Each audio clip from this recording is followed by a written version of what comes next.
Here we are again, Michael. Remember Australian Nick? Like mother's milk. That's what he used to say. I used to say. Cheers to Australian Nick. Cheers, Aussie Nick. How's it going, Michael? Wonderful, brother. Spring break, baby. Spring break. That's right. Yep. In the old days, when you were a young lad over across the pond, did you watch the MTV Spring Break?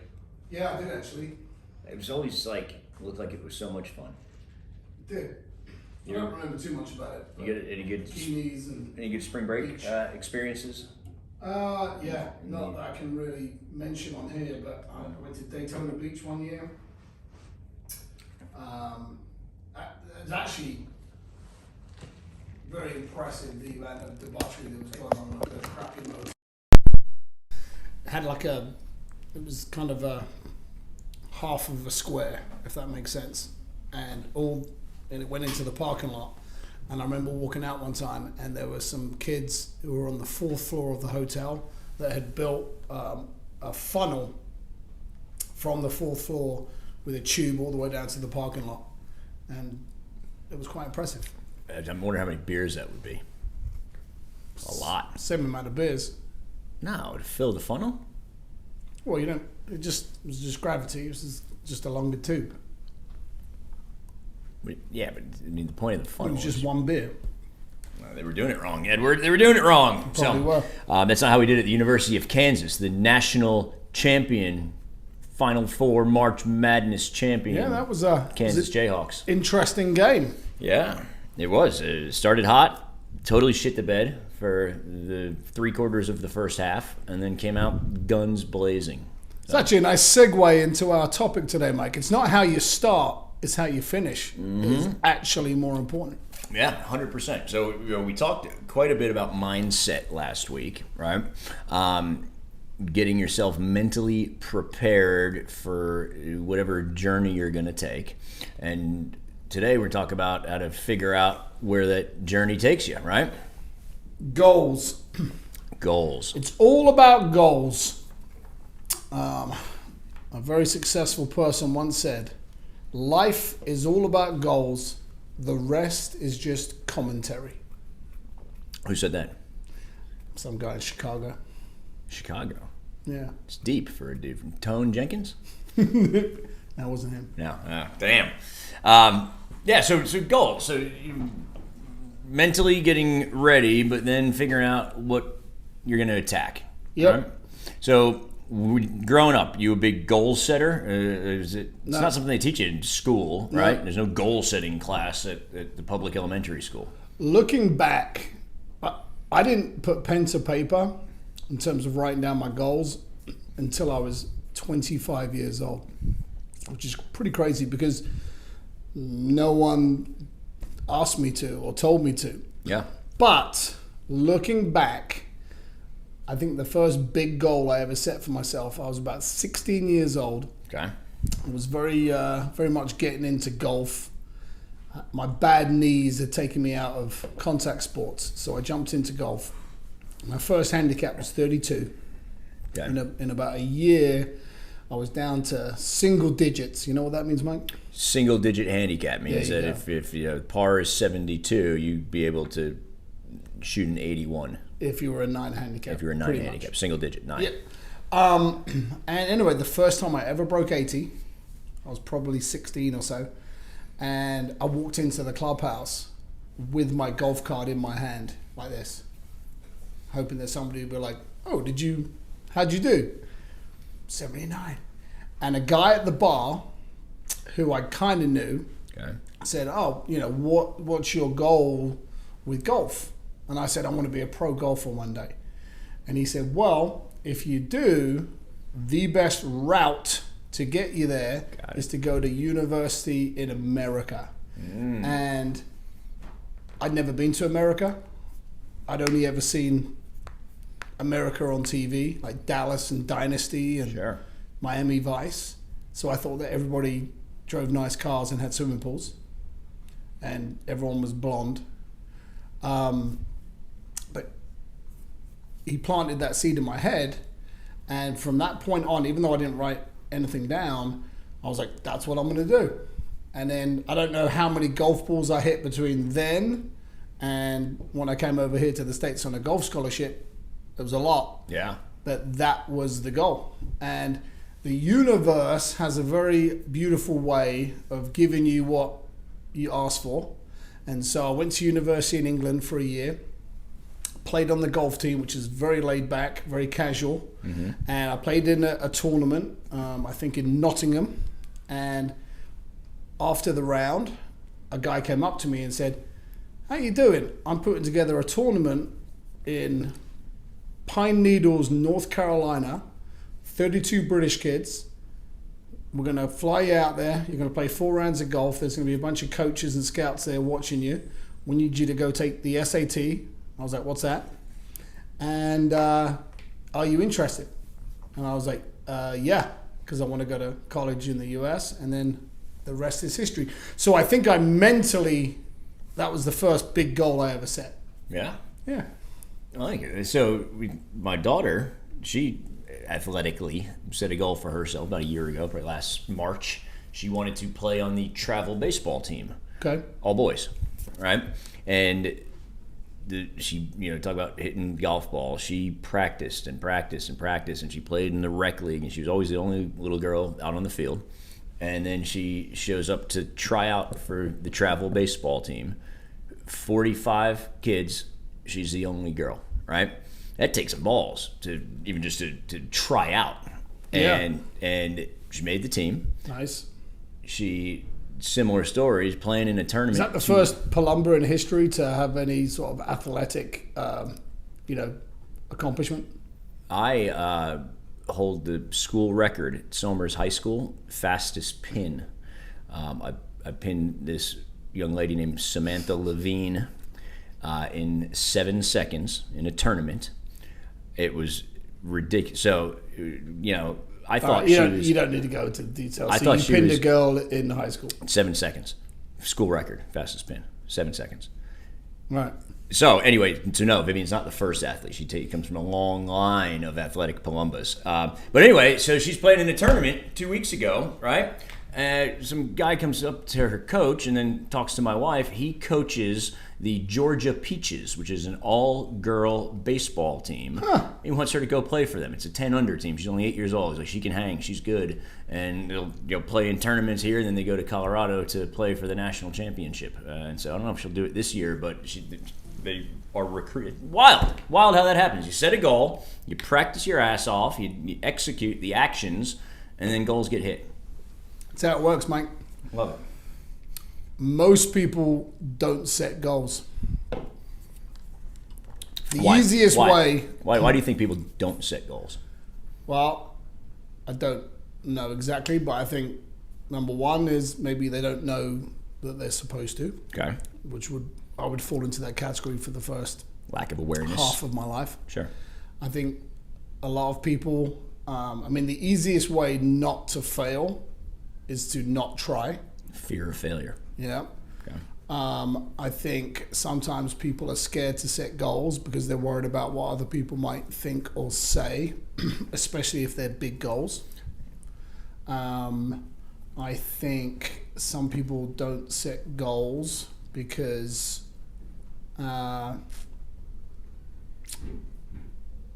nobody else is around them, maybe. Your circle of influence, right?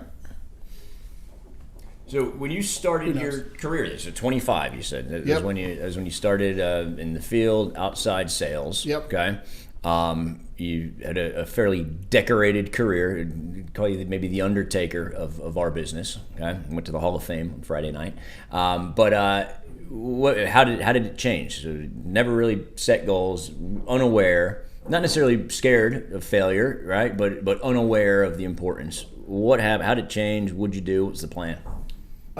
Truth be told, at the age of 25, if I'm being completely honest, I was unhappy with where I was at in life. And there is an old saying, maybe not an old saying, just a belief that human beings only learn through pain and suffering. Mm-hmm. So I was just ready to get my act together. And sick and tired of being sick and tired. There you go. And it drives change. Yep. Yeah, I wasn't going anywhere. And so I decided at the age of 25 that it was important for me to have a successful career in something. And I figured, most people, if you think about it, you spend more time working at a job or an opportunity than you do pretty much anything else. More time at work than with your family. You spend more time at work than sleeping. You spend more time at work than watching wrestling. You spend more time at work than drinking beer, unless it's podcast day. Correct. Yeah. So, again, I think I threw that out into the atmosphere, like, it's time to be successful. And then around that same time, had a conversation with one of my greatest mentors, Bob Facazio, legend. And he said, I've worked with a lot of really successful people, and I can tell you this, Ed, it has nothing to do with their background, their education, their intelligence. It has everything to do with their ability to set goals. And so what he said to me was, you need to sit down he said exactly, you need to sit down in a quiet room with no distractions, with a pen and a piece of paper, and your favorite beverage. Okay? And then you have to answer this question for yourself. What do I want out of life? And the only rules are, it's what you want. It's not what maybe your parents want for you, which is, I think, where a lot of people maybe go wrong. Sure. And just write it down. So I did that. And then he said, step 2 is you got to find a vehicle that if you are good at the thing, that you can actually hit your goals. So his analogy was that there's a lot of jobs out there where there isn't that much opportunity for upward mobility and growth, to where he said, it's like pedaling on a stationary bike. Yep. You can pedal faster than anyone's ever pedaled before, and you still don't go anywhere. So you've got to find a vehicle that matches up to your goals. It'll reward you for what you do and ultimately give you the opportunity to get to the target. Yep. And then step 3, you found the vehicle. Step 3 is you have to answer this question for yourself. Am I willing to do the work? And if you are, over time, you'll be able to check everything off your list. And if you're not, that's fine. You just have to look at your list and start crossing some things off. And so I made my list. I stuck it in my bathroom, on the bathroom mirror in my crappy apartment. And every time I looked at the list, I wasn't willing to cross anything off. Number 1 on my list was to help out my parents. Yep. And if I'm not willing to cross anything off, then I just said to myself, well, I'll just do the work. So I think family is a big motivator for a lot of people. Help out your loved ones, right? Give back to the community is another big motivator that I've seen. In order to give to anything or anyone, you have to have, and that's where people screw up. I gotta have in order to give. You can't give your mum $20 if you've only got $10. Exactly. No matter how much you love her. Yep. Yeah. So my goals different at that point in life, because my dad busted his ass for 30 plus years, and he took care of himself, and he took care of my mom, and he took care of us 4 kids, and he took care of family members anytime that they were in need. So I didn't have to take care of him. But I wanted to be in a position to do what he had done for these little rats that run around and whoever may come into life for us, And so it's about figuring out who you want to be, where you want to be, putting it on paper, and then what else? You kept on the mirror in front of you. Yeah. So I've said this before, but motivation is like bathing. It's recommended daily. 99% of people give up on their goal when they're only 25% of the way there, which also explains why most people are average. Yeah. Right? And it's so obvious what it takes to be successful. You just do the stuff that other people aren't willing to do. And it's probably stuff that you don't really necessarily want to do all the time, but you're willing to do it. You know? You've talked to me a lot about, over the years, contrarian thinking. Right? If I want something that most people don't have, I have to be willing to do something that most people aren't willing to do. Sure. Yeah. Yeah. And here's another reason why I think people may kind of go wrong or get on the wrong track. When you set big goals, other people are going to have an opinion. Sure. Right? And other people are going to want to give you advice. And when you get locked in and you really decide what you want to do, you've got to be really careful who you take advice from, and just ask yourself this simple question. Is this person qualified to give me advice on this matter? Right? Yep. So if I want to be a successful entrepreneur, run my own business, be in control of my own destiny, which is what I wanted to do ultimately. I want to make, 6 figures, 7 figures. Who is qualified to give me advice on that? Well, somebody who's done it. And, if my mum and dad have always been very supportive, but if my mum would have said to me, Ed, I don't think you should do door-to-door sales. I think 100% commission is too risky. Scary. Mm-hmm. I would have been foolish to take her advice. Okay. Now, I understand that my mum loves me probably more than anyone on this planet, right? And cares about me and wants to protect me. That's a lot to be said. That's a tough task. Right. Hi, Jenny. But I would have been foolish to take advice from my mum on that subject because my mum was a nurse for 40 years. And to be completely honest, I don't think she loved her job, certainly for the last 15 years, right? Yep. Now, if my mom's giving me advice on how to make a killer apple pie, I'm taking notes and I'm paying attention because she makes a killer apple pie and she's very qualified to do that. But really what it boils down to is you wouldn't take golf lessons from Roger Federer and you probably shouldn't take tennis lessons from Tiger Woods. Neither one of them are qualified. Well, how about Johnny Damon? Would you take golf lessons from Johnny Damon? No, but I did play golf with Johnny Damon a couple of weeks ago. I was there. You were there. Yes, at least for the start. Johnny was a solid dude, by the way. Yeah. He's like a... Baker, we're going to get you a clip of us and Johnny Damon. Yeah, salted. Like, he was a good dude. Good dude. Normal guy. And he said that he made it a goal to play Major League Baseball when he was 8 years old. And by the time he was 13, he was playing with 18-year-olds. Yep. And that's when he knew it was probably going to happen.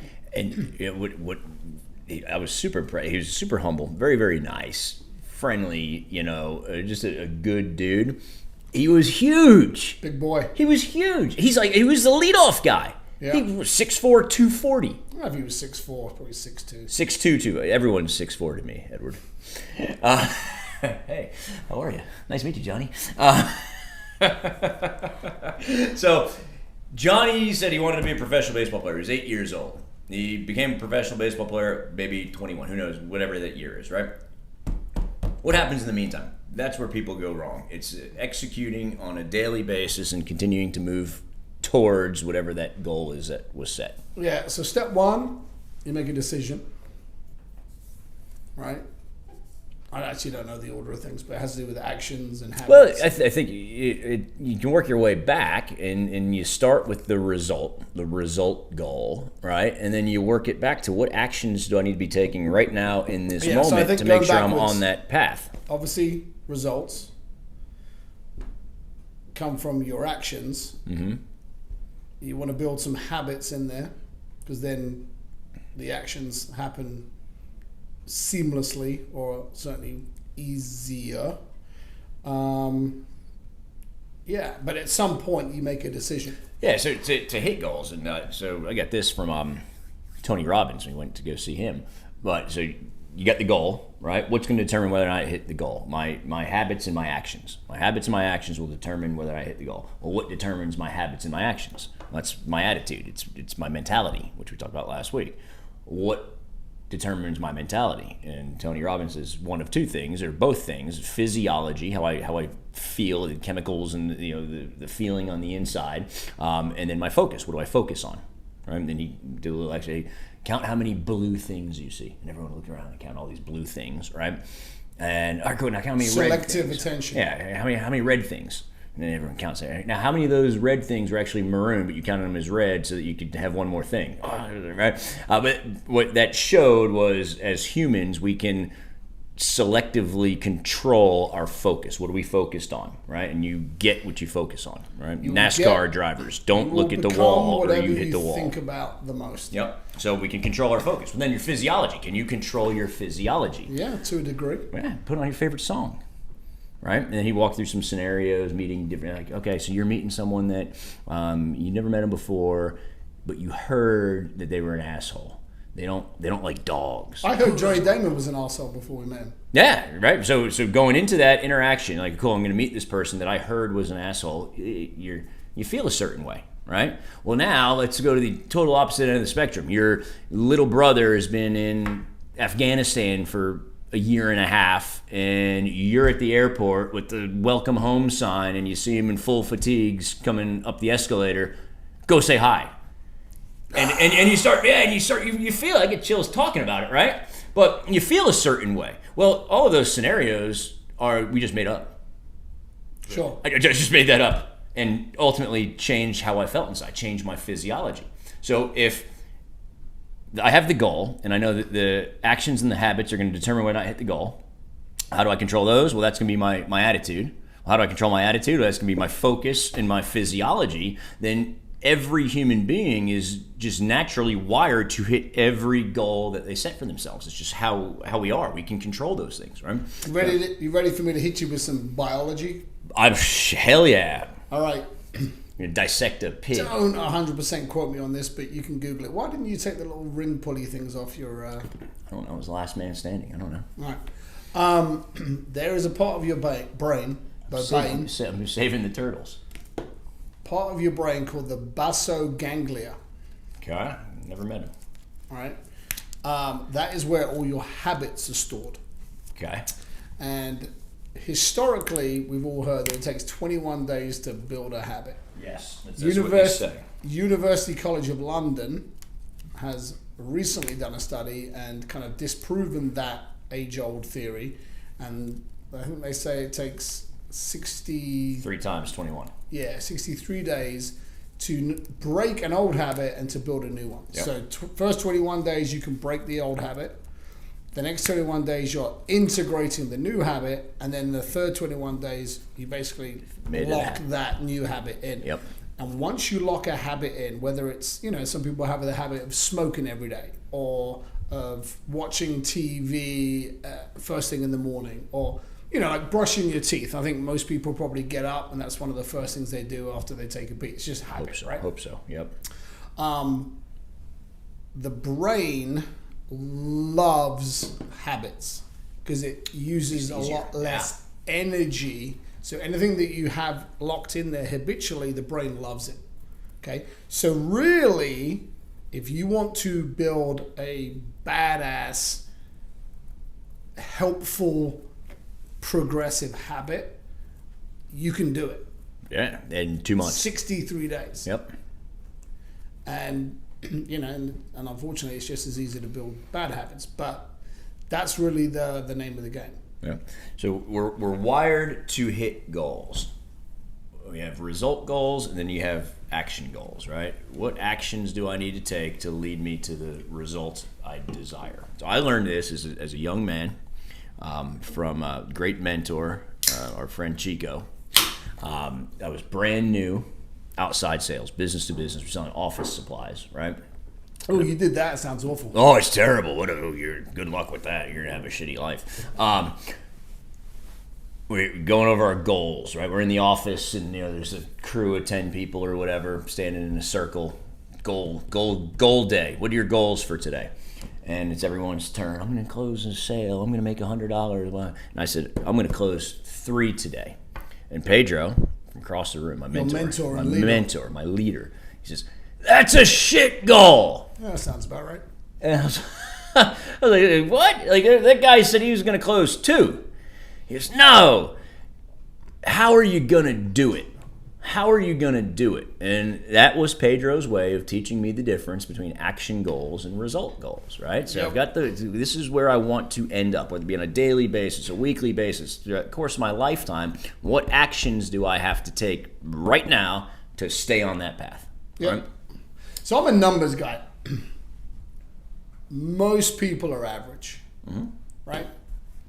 Hence the word average. Correct. Yes. Most people think they have good goals, and this is kind of common goals for the average cat. I want to be happy. I want to be successful.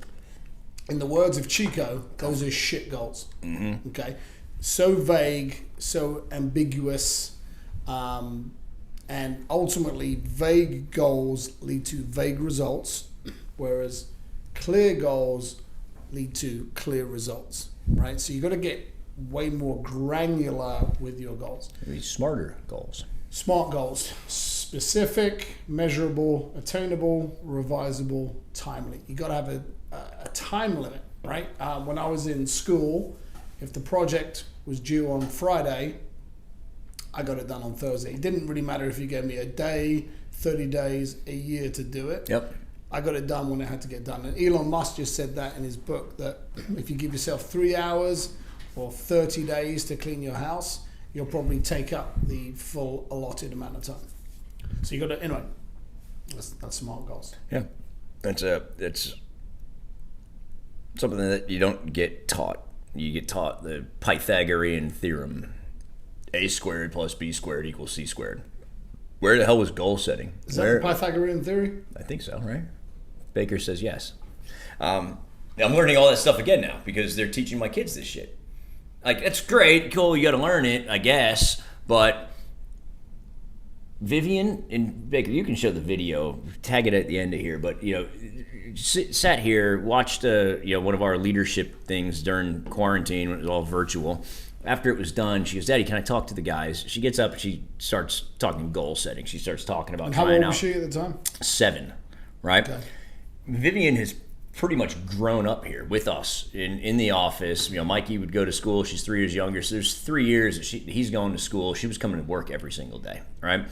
And long term, and whatever, we played this back in 10 years, but I promise you, the things that she has learned about goal setting and attitude and public speaking, being comfortable standing in front of a room of grown-ups, will be way more valuable for her than the fucking Pythagorean theorem or any other silliness that people go over. Well, to add to your point, Mike, as of today, the college debt in the US is $1.3 trillion. Right? Average college grad across the board makes 40 grand a year. Right? Do the math on that one. Yeah. And it's all part of the system, all part of the machine. You turn the calculator sideways to do that math because the trillions is like a lot of zeros. What is a trillion? 1,000 million? No, 1,000 billion. 1,000 billion. 1,000 million would be a billion. Yeah. Yeah. 1,000 billion. I need to take that job that has that 40 grand base. Yeah, that'll pay it off. So I do think in the next few years there's going to be a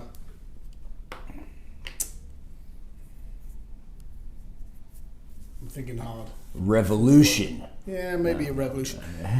But I think people are going to start questioning, all right, if I'm, there are certain vocations where you have to go to school and get the qualification. Yes, right? I want the doctor to have gone to medical school. I don't want my heart surgeon to learn that shit on YouTube. Yes. Right?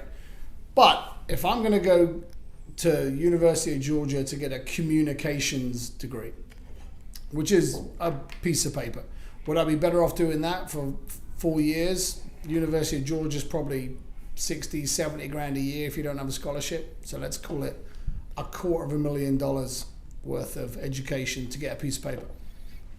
If my goal is to become a great communicator, am I better off doing that?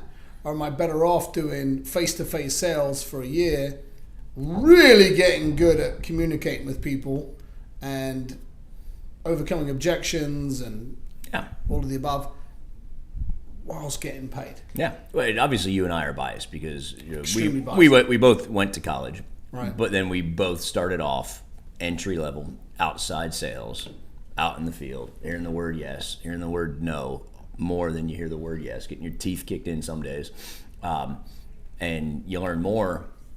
I probably learned more in the first 6 months I spent out knocking on doors 100%. than I did in 4 years of school. Here's a good way to look at goals, Michael. Yeah.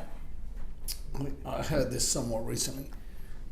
Like in our business, you start entry level, first big goal, get the opportunity to run your own company. Yep. Right? What if somebody said to you, Mike,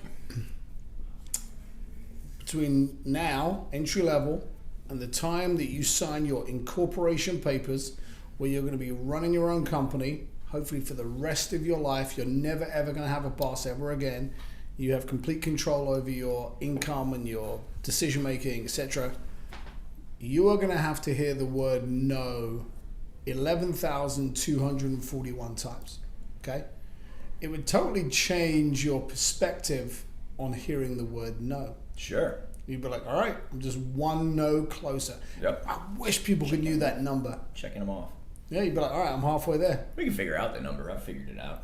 Yeah. Well, you took a lot more no's than I did because I'm just a lot more likable and If I went to England, I would take 0 no's because then I would be the one with the accent that people love to hear. Right. How about visualization? It's huge. So Your subconscious brain doesn't know the difference between reality and just a really solid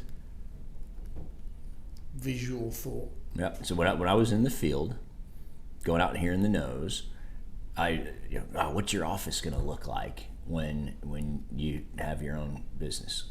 And I was like, oh, it's gonna be badass, man. There's gonna be a bar in the lobby, and it's gonna be so cool. And I said that to myself in 2003, probably, right? Pedro wanted a fish tank in his lobby, which he ultimately got. There was no fish and no water in it, but we had a fish tank in the lobby for quite a while.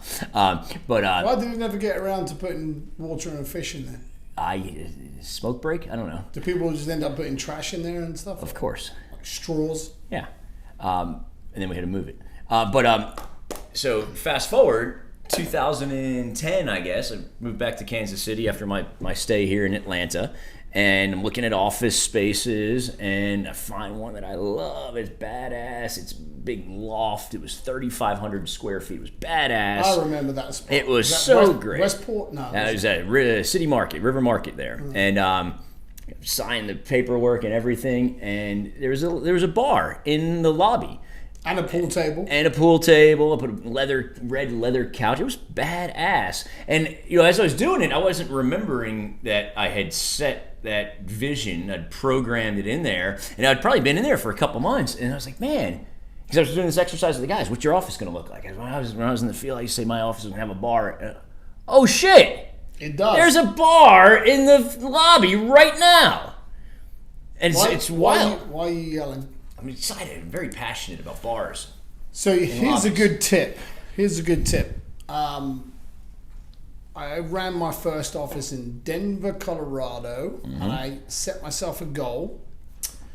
I was driving a Chrysler Sebring that was probably 10 years old. It was a nice car, but it was old. Like the leather seats were a little raggedy. Yeah. So I set a goal, and I said, all right, I'm going to buy a BMW 3 Series. And I hit my goal. I went to the BMW dealership, bought the 3 Series, and as I was sitting filling out the paperwork in the showroom, looked over my shoulder, 7 Series BMW. 7 Series is nice. There's so much leg room in the back there. It was a nice ride. Mm-hmm. So while I was waiting on the whatever, it's the Cadillac of foreign cars. Yeah. No, the Range Rover is, to be fair. But anyway, that's probably not even accurate. The Cadillac is a Cadillac. Yeah.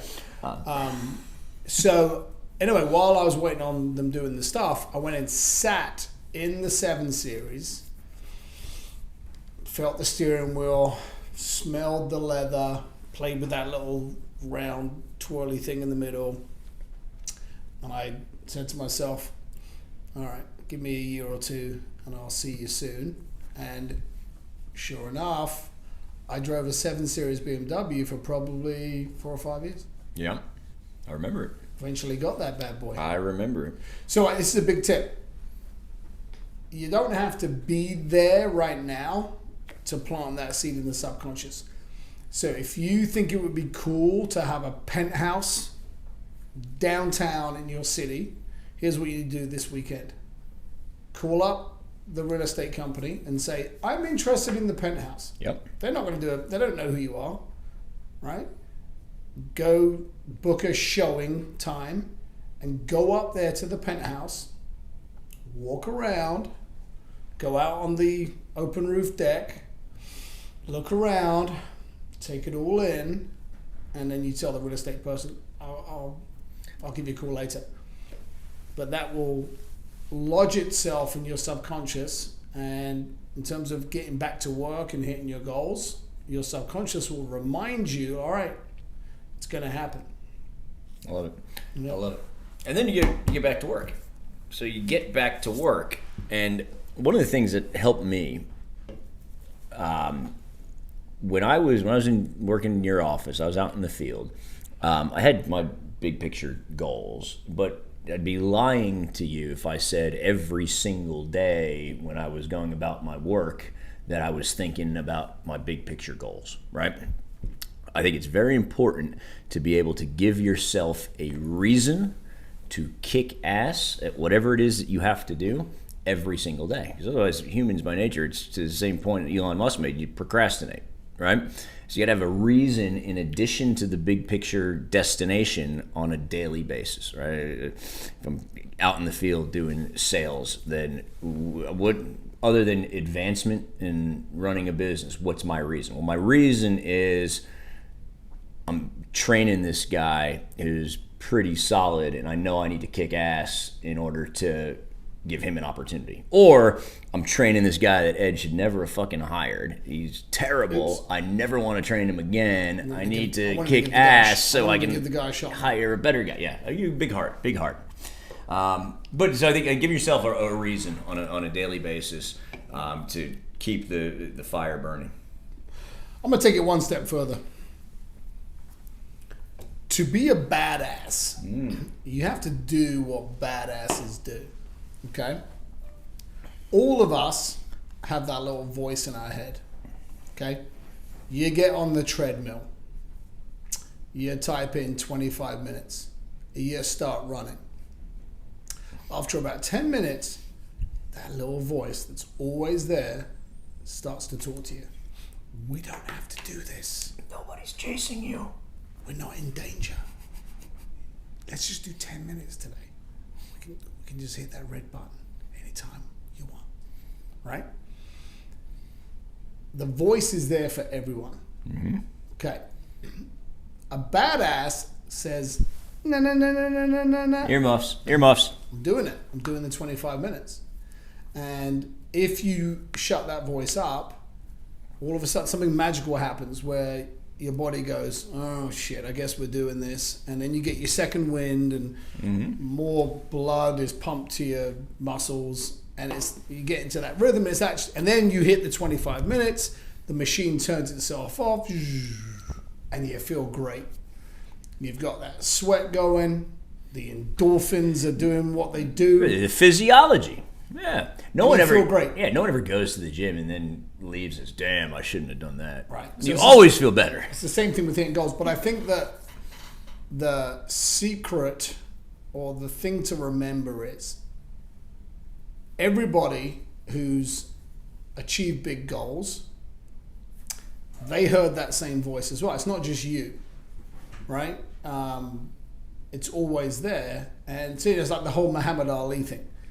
I hated every single second of training. Like, cause you would think maybe Muhammad Ali was just this freak that loved training and lifting weights. No, he didn't. No. He hated it just as much as anybody else would, but he told himself, I'm going to do it now because I want to live the rest of my life as a champion. Yeah, is it courage? Courage, bravery. It's not being scared. It's being scared, but doing it anyway. But here's a good way to look at hitting goals, Mike. Okay, talk to me. So, Napoleon Hill. Yeah. Think and Grow Rich. Think and Grow Rich. Yeah, yeah. It's over here on the shelf. Yeah. Yeah. Probably the greatest self-improvement book of all time. I've heard that. Yeah, it's been around for about 100 years. I read it. Yeah. I heard it 10 minutes ago.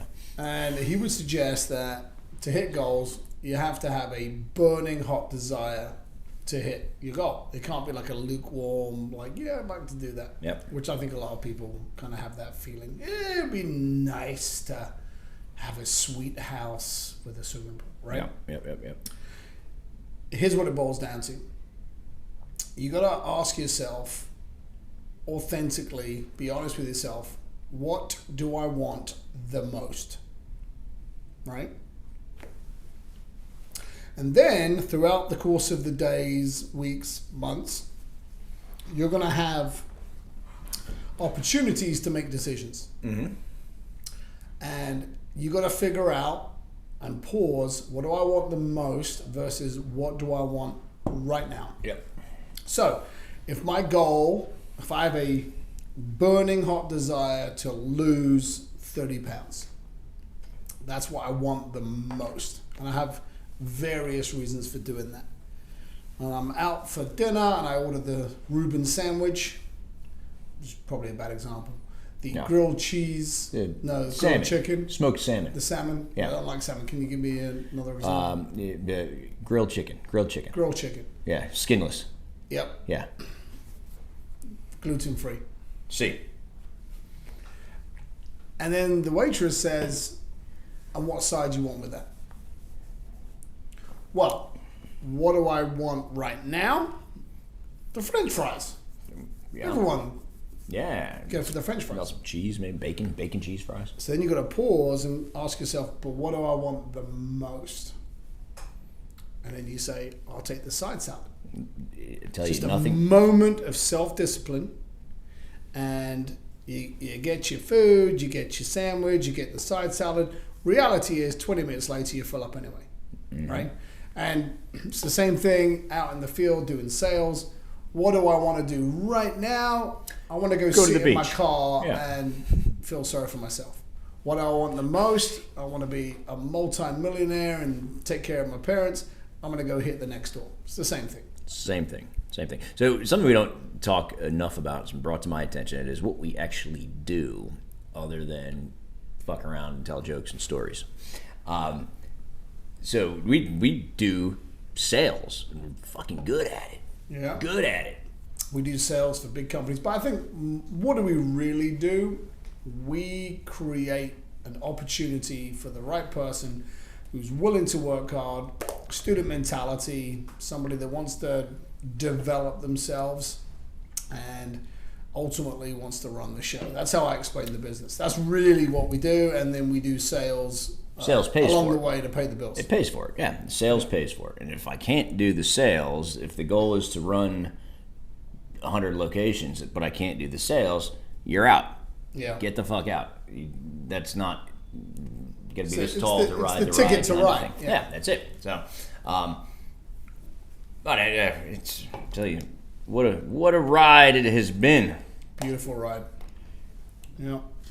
I love it, Edward. Did we cover goals? I think so. I think there's some value there, and it's only valuable, Edward, Because it's true. because it's damn true. Cheers, brother. Salud.